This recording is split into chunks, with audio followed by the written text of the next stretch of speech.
We have to walk away. And then I'm like grabbing her and she's turning around to look at them and she's still talking smack. I'm like, go. When you put a generational phenomenon and a dominant, championship-winning forward together in the very same locker room, you are not simply building a basketball team. You are lighting a fuse. For months, the entire sports world has been obsessively watching the Indiana Fever, trying to decode the body language, the intense sideline interactions, and the undeniable chemistry between Caitlin Clark and Aliyah Boston. The media has created countless narratives, but what really happens when the public relations filters are stripped away, the cameras are supposedly off, and pure competitive fire takes over? Welcome back to WNBA Pro. Today, we are breaking down a jaw-dropping, completely unfiltered interview that exposed the true behind-the-scenes dynamic of the Indiana Fever franchise. They roasted each other without showing a single ounce of mercy, revealed exactly what happens during their most chaotic sideline meltdowns, and confessed to a superstitious pregame ritual that they believe determines the fate of their season. Hit that like button.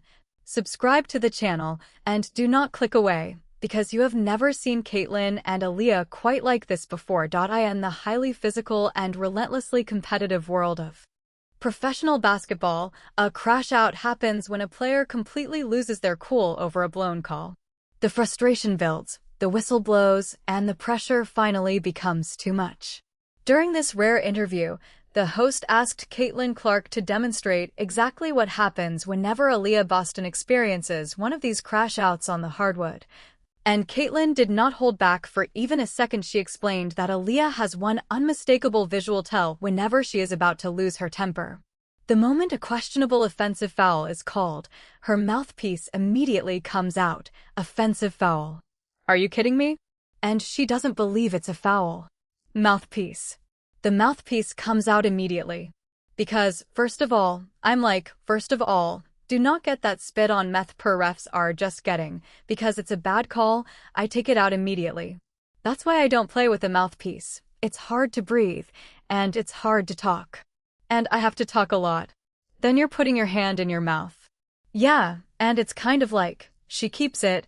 Caitlin continued roasting her teammate, joking that she refuses to wear a mouthpiece because she does not want spit anywhere near her and, more importantly, because it makes it much harder to breathe and yell at the referees quickly. Enough. However, the funniest and perhaps most intense part of an Aliyah Boston crash out is how personal she gets with the officials. While most players simply yell into the air or throw up their hands after a bad call, Caitlin revealed that Aliyah actually addresses the referees by their first names. Instead of making a generic complaint, she will look directly at an official and say, "Joe, horrible call," repeating the referee's first name over and over so there is absolutely no confusion about who she is criticizing. It is a calculated and hilarious level of trash talk, but do not let Caitlin Clark convince you that she is the calm one. She is just as guilty, if not even more guilty, of completely losing her composure on the court. In fact, Caitlin recently joked with her teammate, Lexi Hull, pointing out that Lexi had picked up a technical foul while Caitlin had barely spoken to the referees during the first game. She relentlessly teased Lexi, asking whether receiving a technical foul was rock bottom in her life. When the conversation shifted to Caitlin's own meltdowns, though, Aliyah painted a vivid and chaotic picture of what actually happens whenever the rookie reaches her boiling point.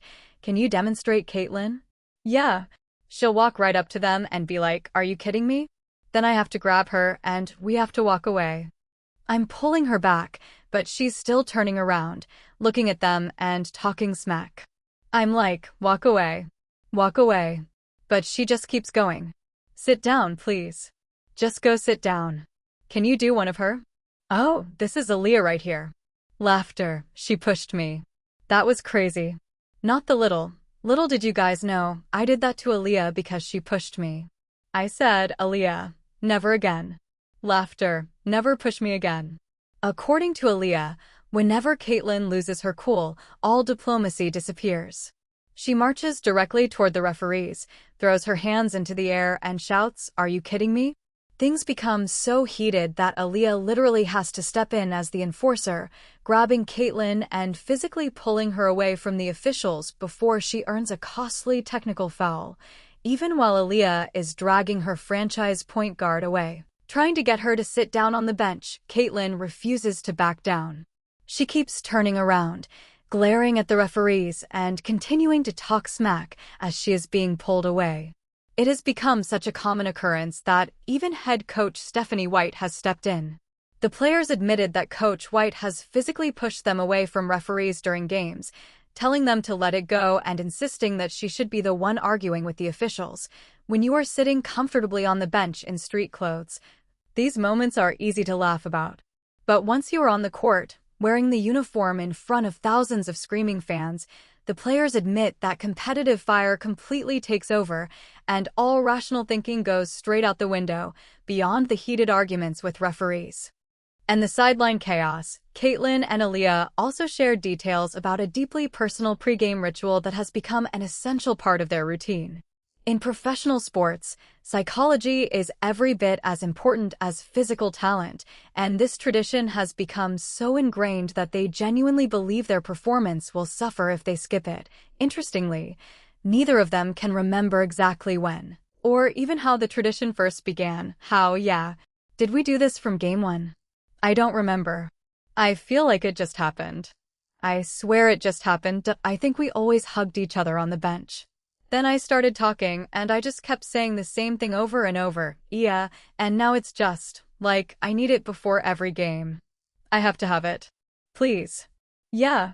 Otherwise, it feels like the game's not going to go well. No, we have to. It just has to happen. Not that every game goes well, but if we don't do it, it's like we're already starting badly. Yeah, it's the ritual. I love it. What started as nothing more than a supportive hug before tip-off naturally evolved into an unbreakable superstition. Caitlin began repeating the exact same phrase to Aliyah every single game during their embrace, and over time it became a necessity. Aliyah admitted that she genuinely needs the ritual before every game, and Caitlin agreed completely. If they skip it, they feel as though the energy is off. They are beginning on the wrong foot, and the game simply will not go their way. It is the kind of mental synchronicity that cannot be manufactured. The chemistry between these two superstars is undeniable. Their relationship extends far beyond basketball, even when they are jokingly arguing about money or debating who should pay